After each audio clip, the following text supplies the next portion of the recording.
दारुल-इफ्ता वल क़ज़ा ज़िला बाराबंकी के प्रोग्राम मसाइल शरइया में आज का सवाल है। साइल लिखते हैं, अस्सलामु अलैकुम वरहमतुल्लाहि वबरकातुहू। क्या फरमाते हैं मुफ्तियान कराम इस मसले में कि ज़ैद की अपनी इलेक्ट्रिक की दुकान है और उसकी बीवी टीचर है।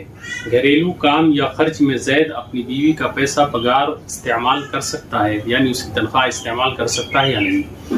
बीवी की तनख्वाह पर शौहर का हक बनता है कि नहीं? बीवी का कहना है कि इसके माँ बाप भाई ने पढ़ाया है, इसके लिए पगार के हकदार माँ बाप भाई है, शौहर बिल्कुल नहीं है। शरीयत की रोशनी में शौहर बीवी की पगार यानी तनख्वाह का हकदार है कि नहीं? मेहरबानी करके इस मसले का शरीयत की रोशनी में जवाब दें। वालेकुम अस्सलाम वरहमतुल्लाहि वबरकातुहू। अलजवाब वबिल्लाहि तौफीक। देखें, सबसे पहले यहाँ पर यह समझना चाहिए कि जो इंसान है और इंसान की मिल्क में जो माल होता है